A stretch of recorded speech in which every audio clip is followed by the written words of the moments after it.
Aloha, sem Robert Lisac, profesor športne vzgoje in danes se bomo pogovarjali o tem, zakaj ni dobro nositi denarnice v zadnjem žepu hlač.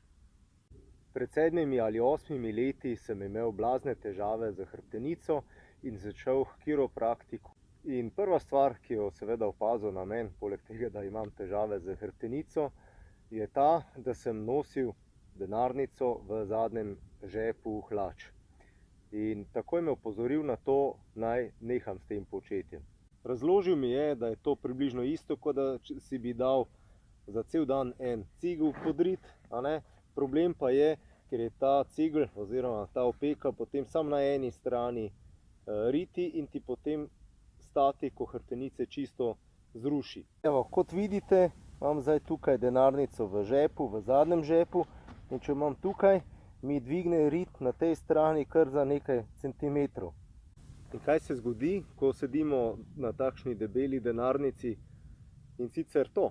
Torej, če je to vaša hrbtenica in če zdaj eno stvar podložite na eno stran medenice, se zadeva upogne v eno smer in zaradi tega, ker se hrbtenica ker je ta fundament hrbtenice zdaj poševn, mora hrbtenica kompenzirati gibanje in se ustvari takšen lok v eno stran.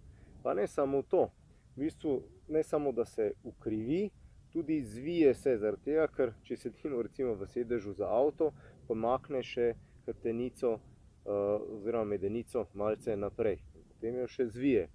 In zanimivo je, recimo pri borbi na tleh ali pa pri greplingu, ruvanju, rokoborbi, kakorkoli že, če hočeš nasprotnika na brzino uničiti, pa mu zrušiti čist celo statiko, mu tudi najprej upogneš hrbtenico in še zviješ.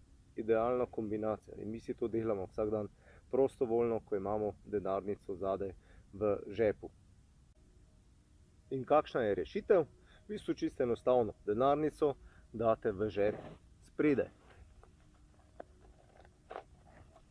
Evo, pa je problem rešen, ne samo iz vidika statike, ampak tudi iz varnostnega vidika, ker spredaj je tale denarnica bistveno globlje not kot pa zadaj, in če si kje v kakšnem busu, tramvaju ali pa drugem javnem prevoznem sredstvu ali pa v neki gneči, ti jo hitro ven spuljo. Saj ne rečem tudi spredaj, ampak spredaj smo ponavadi bolj senzitivni, torej bolj čutimo stvari, če se kaj dogaja.